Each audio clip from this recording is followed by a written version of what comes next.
Like furniture design and architecture, the shape of the motor car pinpoints its place in history exactly.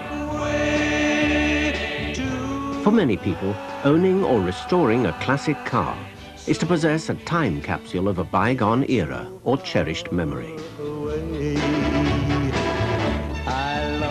Amongst the rotting Austins, Cortinas, Anglias and Morrises in Bob Wilkinson's breaker's yard are the cultural cues of Britain's recent history, from the austerity of post-war rationing to the sexual liberation of the 60s. If cars are the archaeological relics of the era they came from, then Bob Wilkinson is the curator of a museum of rust. Most of these things are preserved in here because they're rare. This is a Humber Pullman, quite a rare one, and several Rover engines. We've just recently supplied one of the blocks of this type to a customer in America. Cylinder block and crankshaft. Bob is a font of knowledge for any car produced between 1930 and 1975. It's a type that's been brought in quite recently. It's been lying out of doors for many years, but it's got a type of crankshaft in it that is very prone to breaking. Some particular makes, there's a constant demand for a particular type of part, and we try to preserve those. These oily, mass-produced parts are gold dust. Here, a lot of... This is quite a popular shelf here. We always have people here, the vintage racing people looking for particular parts of our old SU carburetors. These are greatly needed. They look after anything to do with SU carburetors. They're very much in demand. And as you see on the floor, you've gone back the gear wheels. For instance, take a part like this is what they call a lay shaft cluster gear. They're prone to shedding odd teeth if people are very rough. Then we look for the general wear on it. If it's not worn through the case hardening, it's as good as new, a part like this. It would cost a king's ransom to have one made, and therefore we have to look after all these sort of parts. They're very valuable. This one's from immediate post-war Austin, one of the A40 Devon or Somerset types. Very popular car in its day. The popular cars of yesterday become the popular classics of today, lovingly preserved in drafty garages in almost every corner of suburban Britain. For the last 5 years, Dave Marson's evenings and weekends have been devoted to restoring this Mark II Cortina 1600E to the condition it was in when it left the Ford factory at Dagenham in 1970. The Mark II Cortinas were an important turning point for Ford in Britain. The car was the first model to shake off the American design influences imposed by the parent company. Put your foot down and demand performance. You'll get it in Ford Cortina. Still another way. The 1600E was pitched at a market segment of young, sporty executives with families. It was a car that was put in a niche in the market, if you like, between the Lotus Cortina and the GT. It's sort of a cross between the two, whereas you got quite a fast car in the Lotus Cortina. It was a harsh ride and there was no creature comforts really. And your GT was sort of a lower market again, so they pitched this in between, sort of at an executive market, if you like, with a bit of plush trim and whatever, sports wheels, but with the Lotus suspension. So you got a nice sporty sort of ride without the hassle of a Lotus engine, which tended to be a bit of a problem, and it was quite successful. When I first started motoring, you bought a car, a second-hand car. First thing you did was change the wheels. You put a flash set of wheels on it because you only ever got standard wheels in those days.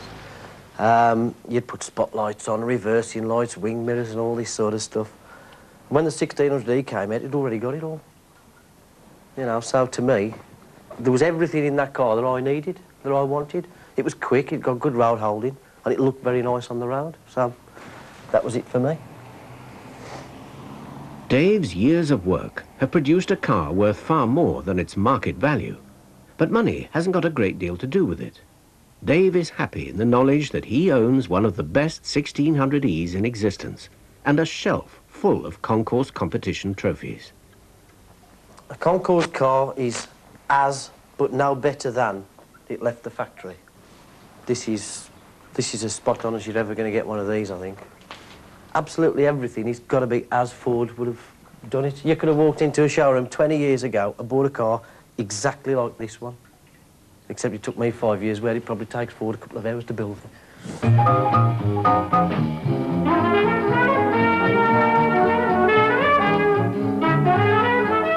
This is the Ford Anglia 105E. It was designed by a British team, but overseen by the American Elwood Engel. This amazing launch film, directed by Joseph Losey, kick-started massive sales of the car. In 1991, they're building them again, by hand. Once the supply of vital panels has dried up, it's companies like Classic Components of Keighley, Yorkshire, that must save the day. Here, 9 skilled men made redundant from Britain's declining engineering industries help to keep parts of our motoring heritage alive. This is an Anglia's back valance panel. After appeals from its members, the Owners Club has ordered a batch of 25. Classic Components Managing Director, Jeff Coates. We take the flat sheet and put it in the press tool and give it the first pressing, which does put some shape into it. We've got to take the edges off. It usually wrinkles round the edges. We've got to trim the edges off, which leaves you with something like that. We've got to work it by hand, fold the edges over, trim it off, cut the holes in, and we end up with a finished panel, which is more or less the same as the original. It was a matter of minutes in the factory down at Dagenham to press one of these. It takes us maybe from start to finish, including the tooling time, about an hour to make one. At an average speed of almost 84 miles per hour, Jim Clark in a Cortina wins outright and takes a first in class. Jeff Coates also specialises in restoring one of the instant classics of the 1960s, the Mark I Lotus Cortina. We've got to cut out all the bad panels on the car. They've usually been welded up quite a lot in the past to get them through an MOT. We've got to cut all the rust and rot out of them. This has been done down this side. Everything's cut back to the good metal, and the panels are cut to fit and butt welded in and ground off, and you get as original as you possibly can. For Bob Wilkinson, parts that are as good as new are good enough. To get people that come and spend several days in looking round. They get great deal of pleasure from rooting around and having a good look at the old remains of the old cars. Rooting around the rusty remains and congealed oil of a scrapyard is one of the escapist pleasures of the classic car buff. Somewhere amongst this lot, where the great rivals of the motor industry lie side by side in silent decay, are the missing links to hundreds of weekend restoration projects that will bring the past alive. Oh yes, this is an interesting old car. It was an Armstrong Siddeley Sapphire. They were not very numerous, but they were a car that sort of vied with the Jaguar in the day, a copy of the Jag in some respects, and it's in the present moment being dismantled by some chaps from London who are going to come down and finish and take the engine and the gearbox and the back axle off it. They've already been and taken quite a few valuable bits off it, and it is now waiting. It is paid for. It's just waiting for them to come. I'm looking after its custodian. They come and take it when they can.